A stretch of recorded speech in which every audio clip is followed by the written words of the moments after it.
phase 1 of polls. High voltage campaign comes to an end. Friday blockbuster in Tamil Nadu. मैं बार बार Kerala CM की भ्रष्ट सरकार का सच लोगों के सामने लाता हूं, लेकिन तब कांग्रेस की बोलती बंद हो जाती है। अब कांग्रेस के युवराज की आलोचना हुई तो कांग्रेस केरल के सीएम को जेल में डलवाना चाहती है। மோடி வந்து எத்தனை தமிழ்நாட்டுக்கு வராரோ அவ்வளவு கலவரத்துக்கு டிஎம்கேக்கு பிரஸ், இந்த எலெக்ஷனுக்கு எங்களுக்கு பிரஸ் என்ன வந்து வளரிட்டு போறாரு, போய் சொல்லிட்டு போறாரு. Will BJP breach Dravidian land? Get first-hand analysis of mood on the ground.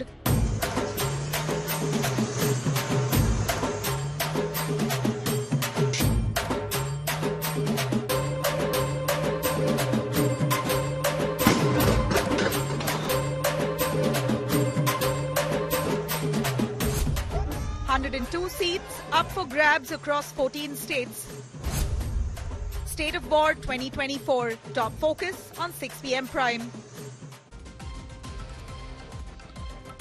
Hello and welcome. Vanakkam. You're watching Election Express here on India Today. I'm Akshita Nandagopal, and yes, I'm back in the studio after what's been an exciting, amazing 10 days in beautiful Tamil Nadu. We're just 2 days away from polling now, officially now on the clock.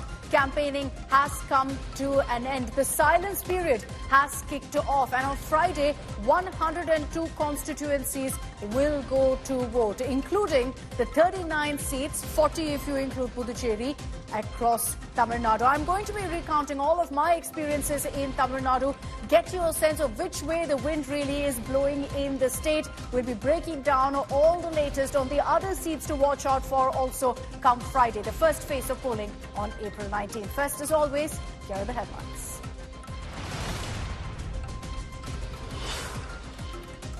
Ram Lala's big Surya Namaskar. After 500 years, Ram Mandir witnesses historic Surya Tilak of Ram Lala. Prime Minister Modi watches the celestial splendor during his campaign trail.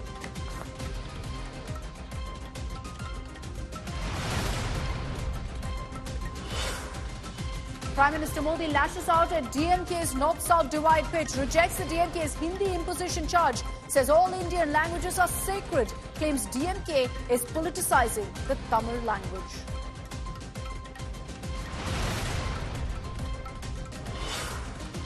Rahul Gandhi makes big claim, attacks BJP's 400 par war cry, says NDA seats will be reduced to 150, claims there's a massive undercurrent in favour of the India bloc.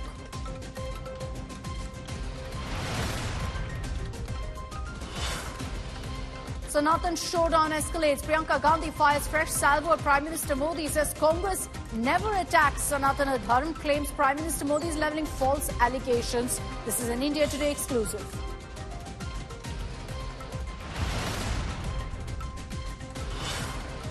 Big BJP versus Congress war over the Chhattisgarh Naxal encounter. Former CM Baghel accuses BJP of a fake encounter, later retracts statement. BJP slams Baghel for downplaying operation.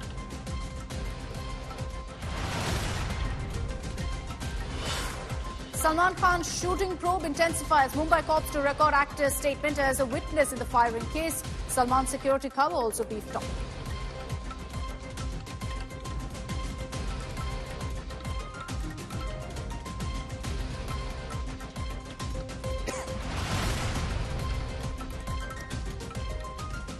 All right, let's get right down to it. 48 hours to go for polling of phase 1, and you're going to be seeing voting happening in 102 constituencies. Let's take this across to our election intelligence dashboard to give you a sense of which are the seats that go to polls in the next 2 days. All right, taking a look at phase 1. All of the areas marked in yellow right here are the seats to watch out for. So you've got, of course, 2 states that go completely to polls in one phase. That's Tamil Nadu as well as Uttarakhand. Besides that, there are seats to watch out for in Uttar Pradesh, East Uttar Pradesh. There are 8 seats that go to polls in Uttar Pradesh. You've got parts of, in fact, the Northeast that also go to polls. Madhya Pradesh, small bit of Maharashtra, Bengal also that will be voting in the first phase. Overall, 102 seats cutting across 14 states. But over the next 1 hour, I want to particularly focus on this big yellow patch here, the state of Tamil Nadu. 39 seats up for grabs. Many say that it is the state of Tamil Nadu that perhaps offers the most exciting election in this particular general election battle. So we'll break down for you what to expect from Tamil Nadu, especially since I've just been there. I'll also recount for you some of my big political takeaways from Tamil Nadu.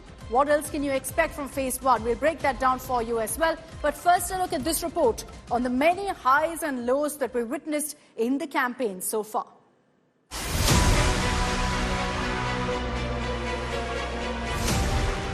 The campaign for the first phase of Lok Sabha elections ended on Wednesday. Top leaders from the BJP and Congress made their final appeals to voters. Prime Minister Narendra Modi energized supporters at a public meeting in Nalbari, Assam, invoking chants of Jai Shri Ram. Jai Shri Ram! Jai Shri Ram! Jai Jai Shri Ram! Jai Jai Shri Ram! Jai Jai Shri Ram! Ram Lakshman Janaki जय बोलो हनुमान की Ram Lakshman Janaki. He went on to accuse the Congress of depriving Assam of development. 4 जून जरा पूरी ताकत से आवाज आनी चाहिए. 4 जून फिर एक बार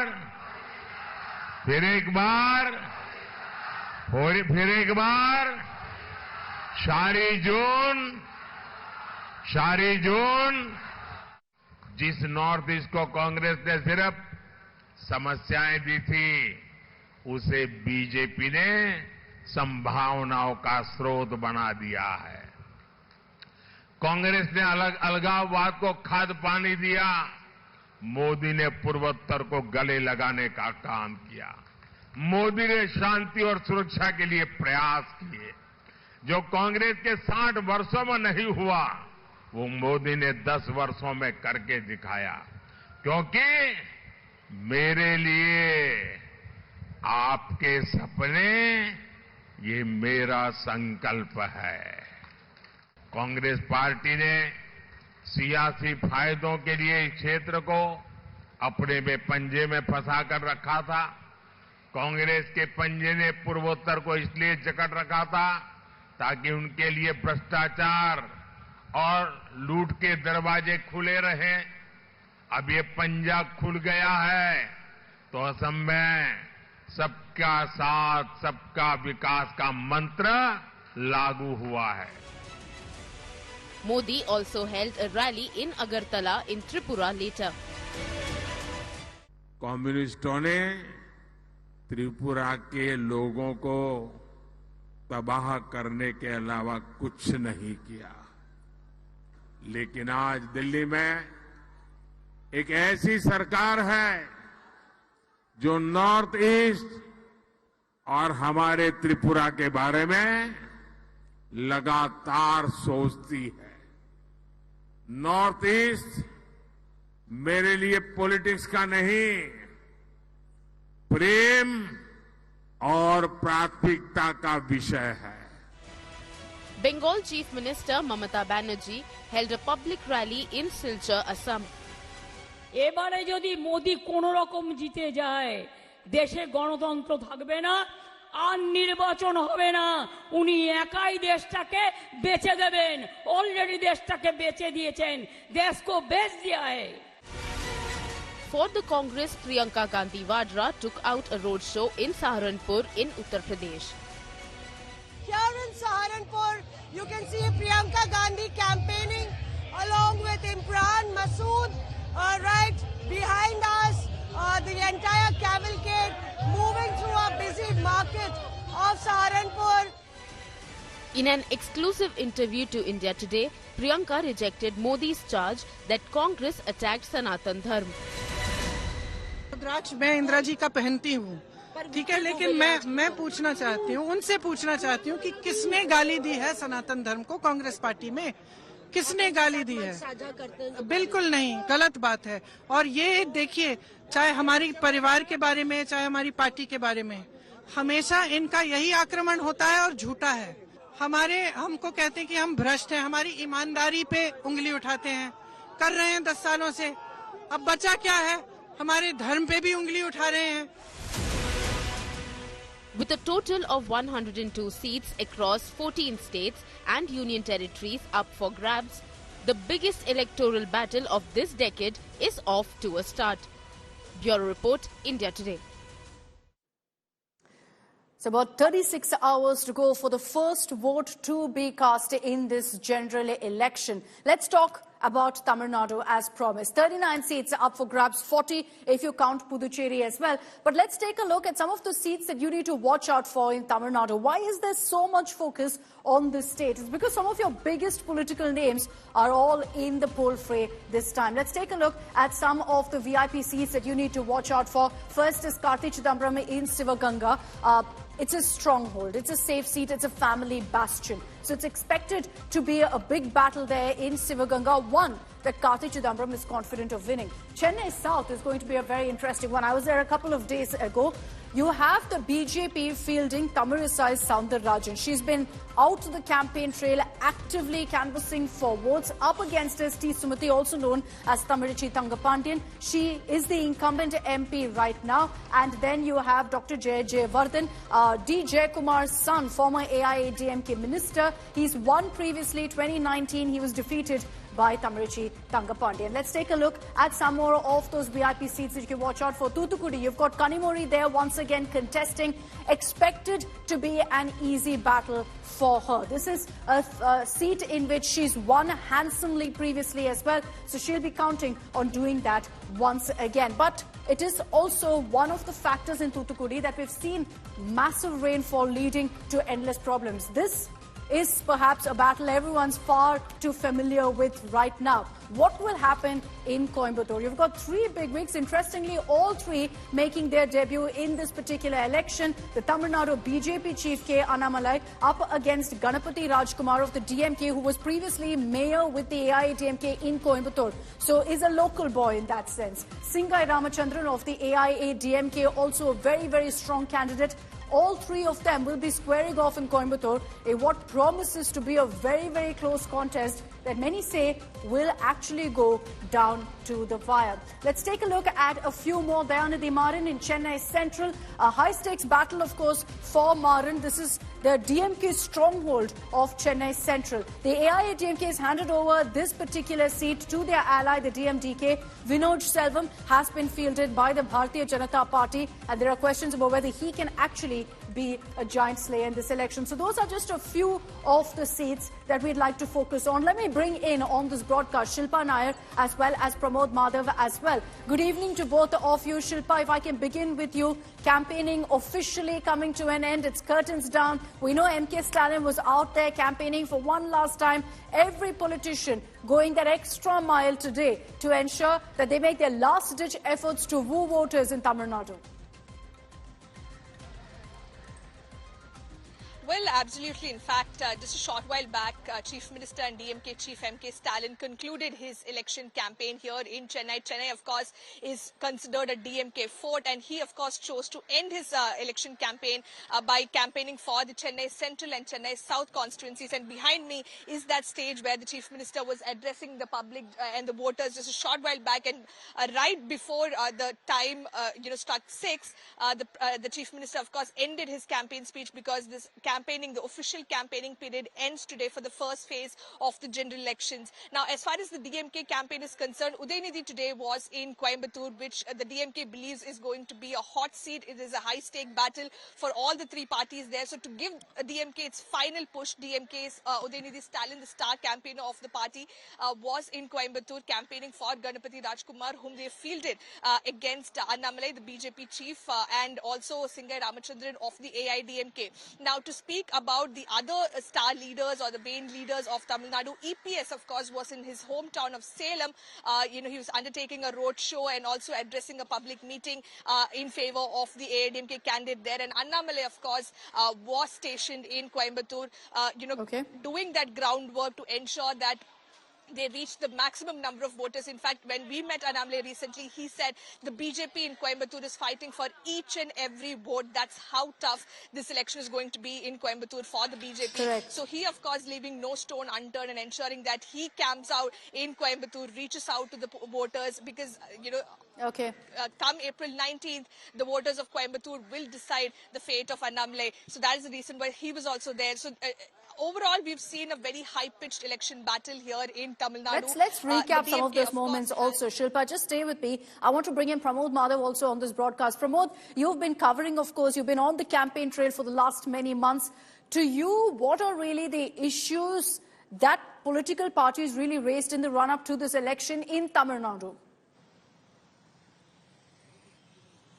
Well, Akshita, we can clearly say one thing. The mandate of DMK was very clear. Even before they could go ahead with the talks and things like that, it looked like they have already confirmed what is going to happen with their like strong allies, Congress and various other parties, CPM, CPI. So they were concentrating on gathering the minority votes and the women votes, which they have done so because every campaign, the Chief Minister, he speaks about the special schemes for women, that is like free bus, 1,000 rupees for like home owners and such, and school students, how it is like causing a major kind of like a positivity for the people, women in particular in the state of Tamil Nadu.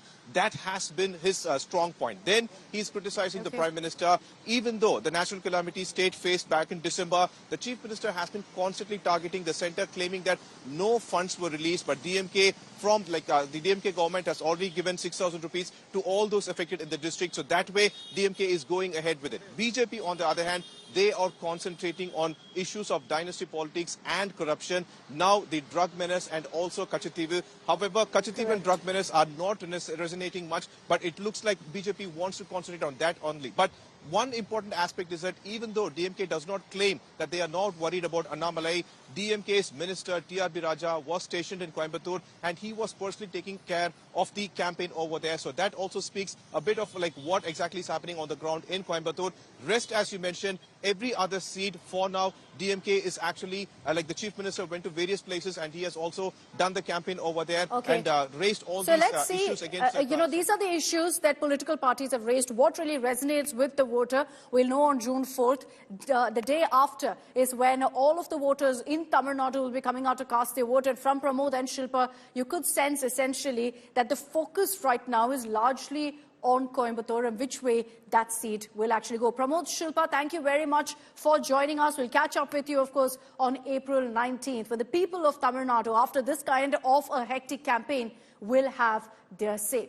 I've been in Tamil Nadu for the last 10 days, covering different constituencies, covering different districts to kind of understand which party has the edge, which campaign has actually led to, in fact, a connect with the people. So let me just quickly recap for you my Election Express journey across Tamil Nadu. Akshita Nandagopal, and I'm home. Quite simply to bring the Election Express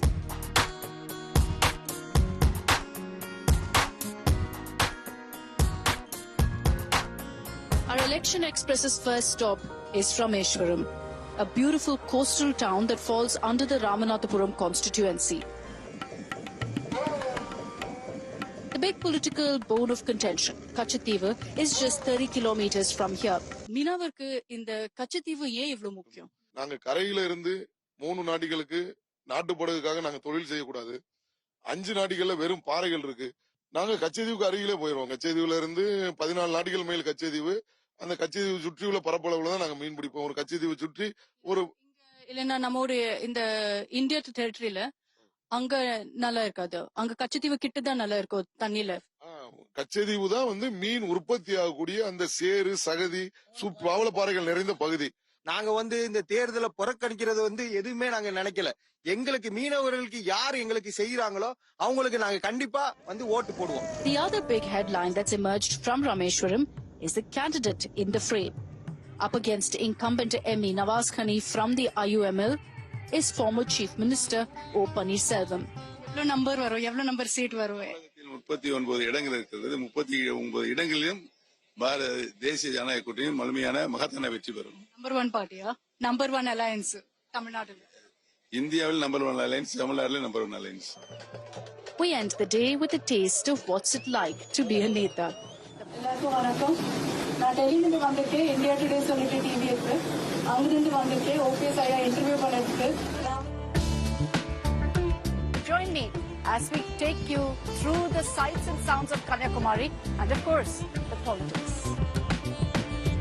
This district's population breakdown is 48% Hindu and 46% Christian, with 4% Muslims. So there's no one party that dominates here. You've got a very senior BJP leader against you, Pon Radhakrishnan, who's won here before in Kanyakumari. So are you worried? Your father's defeated him, of course. Are you worried? Even I've defeated him. You've defeated him, yes. Yeah. So, no, it's not a worry because he's been contesting for the last 10 years. All the BJP elections, all the elections or parliamentary elections in the past, we've seen last 10 times the youth have been contesting it. But the people have needed the change, even inside their party also. Because he's been contesting for 10 times. People inside the party also needed a change. Common people also needed change. And I've been working aggressively. I've been meeting people. There was a question saying that no, he won't be in town. He'll be traveling. He's in Chennai and all. But I broke the thinking. I said, no, I'm here with the people and always with the people. So I also met with the Congress candidate, and he was saying that the BJP has made it very difficult for him to work as an MP, that they weren't allowing funds to reach Kanyakumari. Why he is contesting here? He got elected and he was MP for 3 years. He had not brought even a single project. Again, Modi ji is coming to power with thumping majority, 400 seats. What he is going to do? If he is elected here, what he is going to do? So, people think all Christians and others, they are also thinking this. See, anyhow, Prime Minister is Narendra Modi. He already told, the MP told that I could not get anything from the government. Then they don't want to waste the vote. They want the development of the constituency. In a high-stakes election, there's high-stakes coverage involved. Get to a rally. The people of Uttarakhand are very kind. A three-way battle that's got everyone talking. Welcome to the Virudhunagar War. It was already an unexpected time in my life because I was never expected I'll be a candidate this soon. After my father's death, then everything has changed. So at this moment, after becoming the candidate of Virudhunagar, the people's love and support from AIADMK Alliance has been enormous, and wherever we go, people wish to come and see me in the replacement of captain. We finally catch the Sarat Kumars in action. Why Virudhunagar? Why did you choose to contest from here? The High Command, of course, gave us Virudhunagar, and we're very happy because Virudhunagar is not an unknown place to him and to me. We've been here, we've done a lot of political rallies here. There is so much which could be done, which has been neglected for the last 10 years. So we are trying to work towards it and giving a very positive response. And finally, as the sun sets on a hot day in Virudhunagar, our final stop is MP Manikam Tagore's rally. And India Today always reports about the pain of Virudhunagar and Sivagasi much better than any other channel. Thank you very much. Are you seeing more spotlight on Virudhunagar this time because of Radhika Sarat Kumar, because of Vijay Prabhakaran?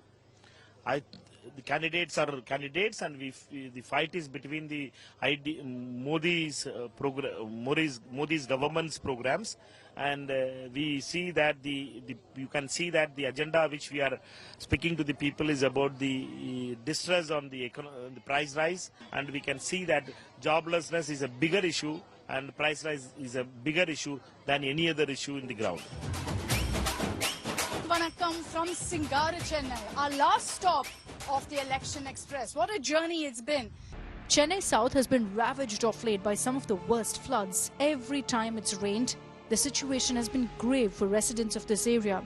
As someone who's lived in Sholinganallur for years and covered these floods too, I've seen firsthand how residents suffer due to a lack of planning.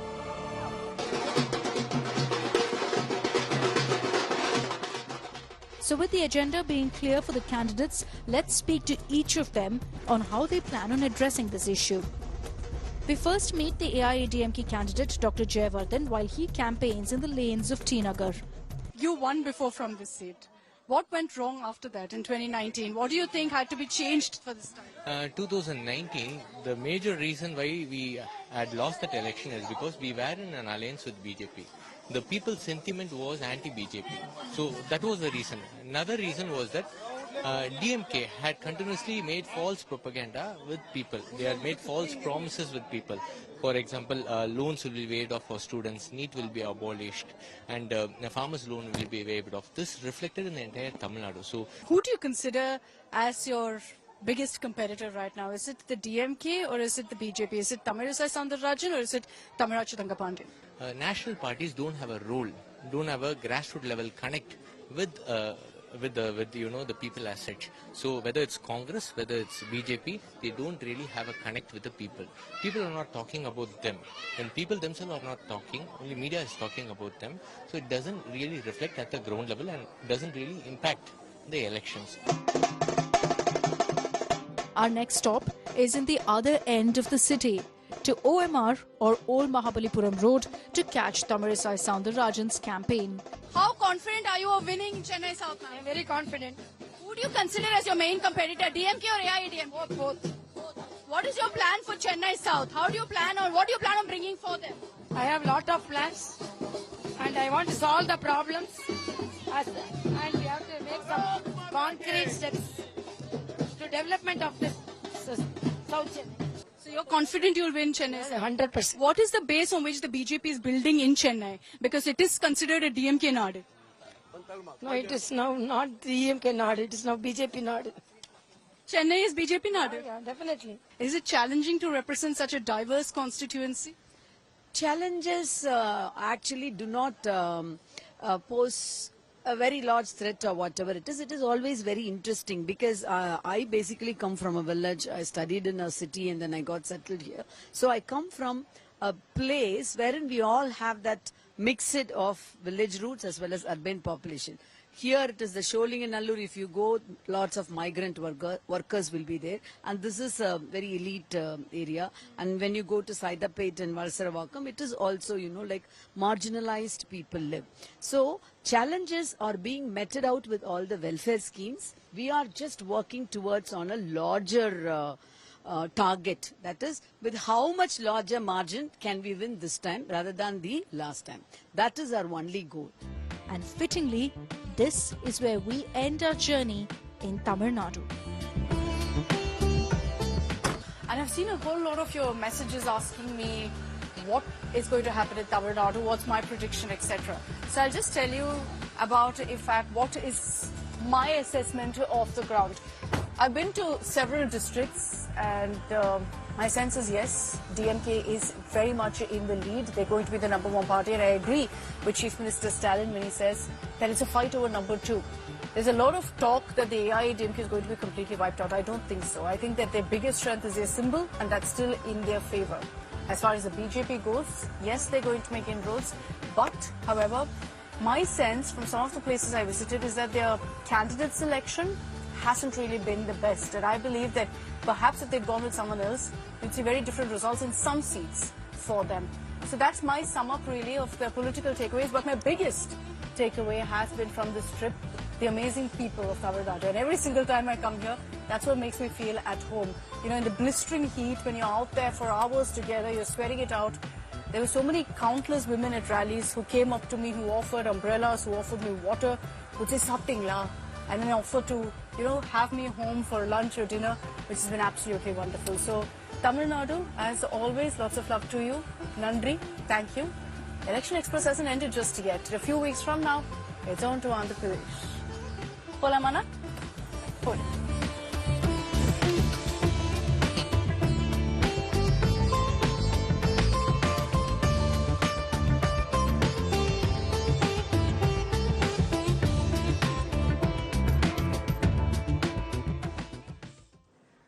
I hope you enjoyed that quick recap. We kind of put together as much as we could of 10 episodes of Election Express on the road in Tamil Nadu into 10 minutes. Those are some of the highlights of some of the candidates I've spoken to. So we've given you a quick sense of what Tamil Nadu essentially looks like in the run-up to April 19, the on-polling day. Let's focus on the other states. I want to talk in particular about Uttar Pradesh, because here too you're going to be seeing some very, very interesting seats going to polls in phase 1. In all 8 seats that will be voting on April 19th. But there are a couple of seats that I want to talk about. There's Pilibhit, there's Muzaffarnagar and Saharanpur. These 3, everyone's watching out for. Particularly, let me tell you why, when it comes to Pilibhit. This is something that we covered extensively here on India Today.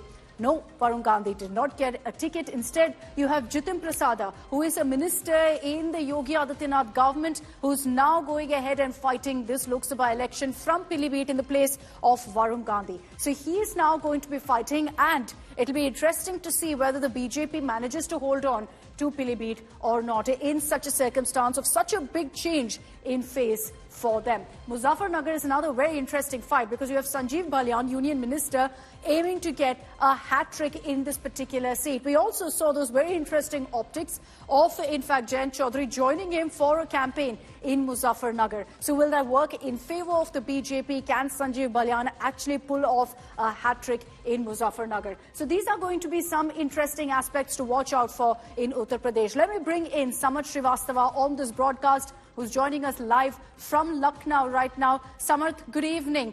8 seats in Uttar Pradesh in phase 1 of polling in East Uttar Pradesh. And there are a number of seats that everyone's going to be talking about in this phase. Even today, we've seen a full high-voltage campaign taking place here. Well, Akshita, good evening. We have seen the high-voltage campaign by both Samajwadi Party and the Bharatiya Janata Party, with Prime Minister Narendra Modi holding rallies, while Akhilesh Yadav and Rahul Gandhi in a way marching around.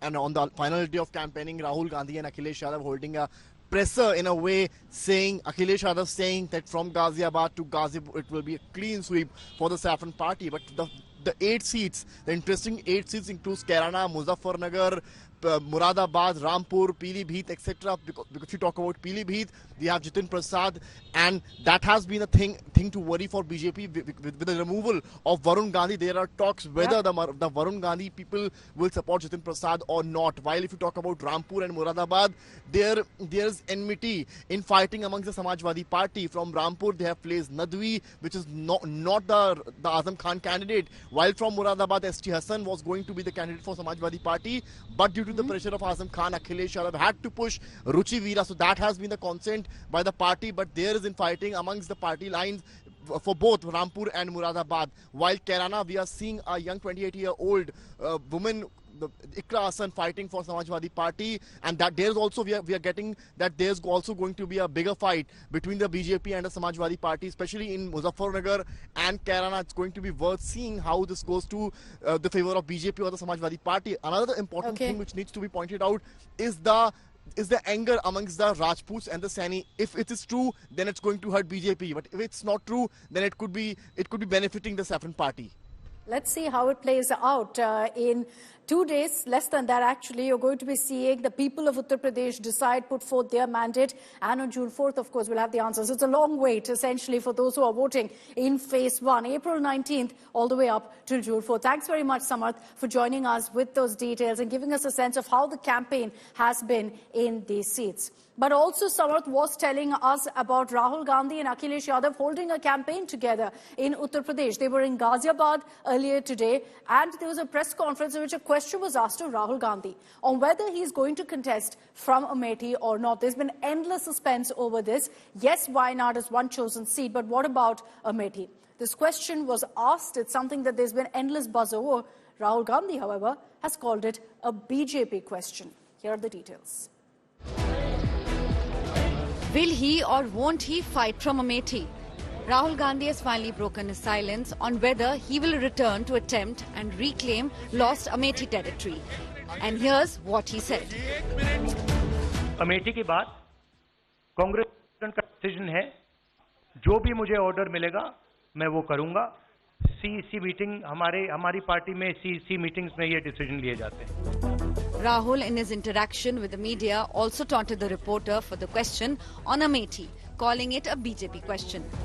लोग तो गुजरात छोड़कर PM बनने के लिए बनारस आते हैं, आप bye night चले गए, तो क्या अमेठी या रायबरेली से आप लड़ेंगे? ये बीजेपी वाला क्वेश्चन है, ये पत्रकार का सवाल। पहले opening ball BJP question. Rahul's response comes amid the BJP's claim that Congress will announce Rahul as the Amethi candidate soon after Wayanad polling ends. The BJP also lashed out at Rahul for his BJP question taunt at a reporter. Few days ago when Khadge ji was asked this question, he said it was Rahul ji's personal decision. That means they both know that they have to transfer the topi from one to the other. But if this is a BJP sponsored question, the first time this question was asked by the left leaders when they fielded Annie Raja. At that time, Brinda Karaji, Vijayanji and others made this question mark on Rahul that why are you treating Kerala like backup and you contest from Amethi? So is this question a BJP sponsored question if the left party leaders have asked it and media is asking it? But Rahul's attack on the media seems to be a clear strategy of the Gandhis. In an exclusive chat with India Today, Priyanka Gandhi had this to say when asked about the Modi factor.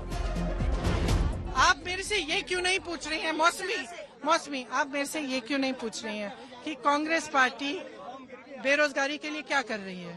आप ये क्यों नहीं पूछ रही हैं मेरे से कि कांग्रेस पार्टी की क्या स्कीम है महिलाओं के लिए? आप ये क्यों नहीं पूछ रही हैं कि आज महंगाई इतनी हो गई है, महंगाई को घटाने के लिए कांग्रेस पार्टी क्या करेगी? आप ये क्यों नहीं पूछ रही हैं कि कांग्रेस पार्टी विकास कैसे कराएगी?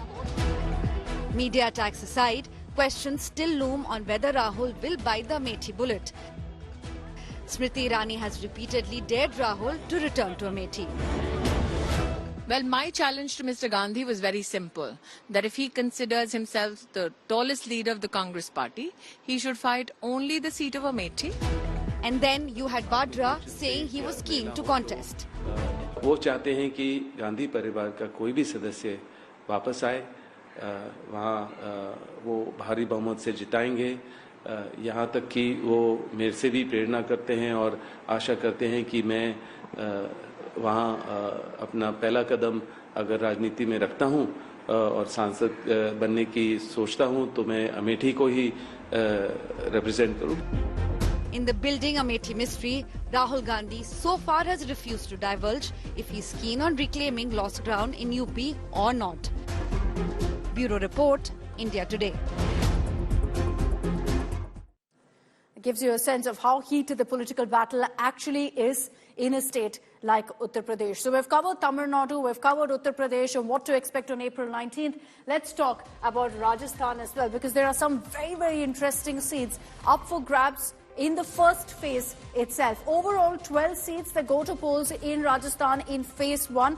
The entire state not being covered in one phase, much like, in fact, many other North Indian states. Let's take a look at the VIP seats to watch out for. There are two in particular I want to talk about. First is Bikaner, where Arjun Ram Meghwal, and this was previously considered to be a Congress bastion. Since 1999, the BJP has held on to Bikaner. So you've got Arjun Ram Meghwal now looking for a record 4th term as MP from Bikaner. He's up against Govind Ram Meghwal and Khetaram. This is similar to what we saw in 2019. So it will be interesting to see whether Meghwal can actually win Bikaner for a 4th term. Churu is another very, very interesting seat, because here you have a veteran politician against a star Paralympian, Devendra Jajharia, who's been given the ticket by the BJP. Rahul Kaswan, in fact, was with the BJP, switched over to the Congress. So that will be also a very interesting fight to see, because he's the incumbent MP, was denied a ticket so that Jajharia can be given the ticket from Churu. Will that work out to the BJP's favour or not? So these are seats that will be very interesting. Alwar and Nagaur, also where you have Hanuman Beriwal of the RLP. In Alwar, you have Bhupendra Yadav of the BJP. I want to bring in Dev Ankur on this broadcast as well. Dev, good evening. Several seats that go to polls in phase 1 in Rajasthan. Which are the seats that you believe will be very, very closely watched? Good evening, Akshita. Absolutely, the seats that you mentioned will be up for grabs, and it's been a tight contest in Churu. Rahul Kaswa is the Congress candidate and he's a switchover politician from the BJP. He was denied a ticket from Churu by the BJP and he joined the Congress. He's up against a Paralympian, a medal winner at that, and recently Prime Minister Narendra Modi had held a rally in Churu and he mentioned that Narendra आया है देवेंद्र के लिए vote मांगने के लिए. So the BJP is making a strong pitch for Devendra Jhajhadia from Churu. That is one interesting seat. The other seat is of Nagaur, from where Jyoti Mirda is up against Hanuman Beniwal of the RLP. The RLP has entered into an alliance with the Congress for the Nagaur seat. This seat had been won, interestingly, Akshita, by Hanuman Beniwal in 2019 when he was in alliance with the BJP. But this time round, he's on the other side of the fence. He's with the Congress. And Jyoti Mirda, who at that time was with the Congress, is in 2024 with the BJP. That is another interesting seat. The third seat, which you mentioned about, Bikaner, is also very interesting. The fourth seat that I want to talk about is that of Jaipur City. From here, former Cabinet Minister Pratap Singh Khachariawas is up against, a relatively new politician, that is Manju Sharma of the BJP. But clearly, it's the name of the Prime Minister Narendra Modi, who is the trump card for the BJP, who is the lead politician for the party, and he's the face of the party in Jaipur City. But this is also one interesting contest that the people can be waiting for. So those are some seats that Dev has referred to. What I find interesting in Rajasthan is seems to be new versus old faces, several stories of turncoats as well. And will that really play out? How will that play out for respective political parties? Thanks, Dev, for joining us with all of those details.